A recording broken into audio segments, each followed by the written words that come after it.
నా పేరు కాసా వీరబ్రహ్మణ్ణి. నాకు ఈ చెస్ట్ పెయిన్ అనేది ఒక 6 months బ్యాక్ ఇలా వచ్చిందండి. అప్పుడు గుంటూరులో చెక్ చేయించాను.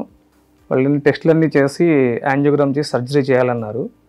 సర్జరీ చేయాలన్న తర్వాత ఏంటంటే ఇలా వేరే మా ఫ్రెండ్ ద్వారా ఇలా ఇక్కడికి అపోలో హాస్పిటల్కి వెళ్దాము, డాక్టర్ గోఖలే సార్ ఉన్నారు, బాగా చేస్తారని చెప్పడం జరిగింది. అలా వచ్చి సార్ని కలిసాము. కలిసిన తర్వాత మాకు వెంటనే ఒక 1 weekలో అపాయింట్మెంట్ ఇచ్చేసి మండే సర్జరీ చేద్దామని చెప్పారు. అలా అని చెప్పేసి నాకు 24వ తారీఖు సర్జరీ చేశారు. సర్జరీ చేసిన దగ్గర నుంచి కూడా నాకు ఐసీయూలో ఉన్నప్పుడు కానీ ప్రతిరోజు సారే వచ్చేవాళ్ళు, సారే లేపి కూర్చోబెట్టేవాళ్ళు, అడిగేవాళ్ళు ఏంటంటే ప్రాబ్లం ఉందా ఏంటమ్మా అని. ఇబ్బంది ఏం లేదు సార్ అని చెప్పేవాడిని. చాలా బాగా ట్రీట్ చేస్తారండి సార్, చాలా బాగా చూసుకుంటారు పేషెంట్ల పట్ల.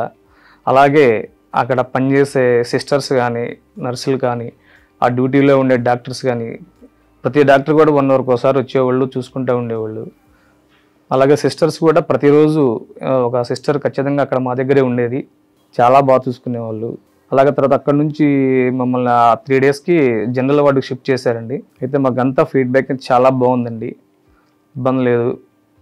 ఇదేంటంటే ఫర్దర్గా ఇంకా ఏదన్నా మా ఫ్రెండ్స్ ఎవరన్నా కనుక ఇలా ప్రాబ్లమ్స్లో ఉంటే నేను కూడా ఇలా గోఖలే సార్ని కలవాలి అనేది చెప్తాను సార్. ఖచ్చితంగా గోఖలే సార్ టీం కానీ, గోఖలే సార్ కానీ, ఇక్కడున్న హాస్పిటల్ మేనేజ్మెంట్స్ కావచ్చు, సిస్టర్స్ కావచ్చు, చాలా అంటే చాలా బాగా ట్రీట్ చేశారు సార్ పేషెంట్ని మాత్రం.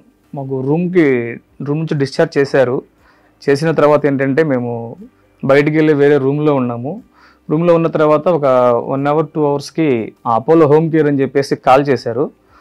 వాళ్ళు ఆ తర్వాత మాకు ఏంటండి మీరు ఎలా ఉన్నారు ఏంటని చెప్పేసి అడిగారు. అడిగిన తర్వాత ఇలా లాంగ్ దూరంలో రూమ్ తీసుకుని ఉన్నామని చెప్పాము.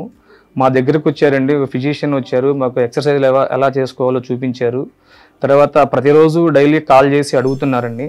మాకైతే ఈ పాలసీ చాలా బాగా నచ్చింది. Thank you Apollo home care and thank you Apollo hospitals and especially thanks to Gokhale sir and team.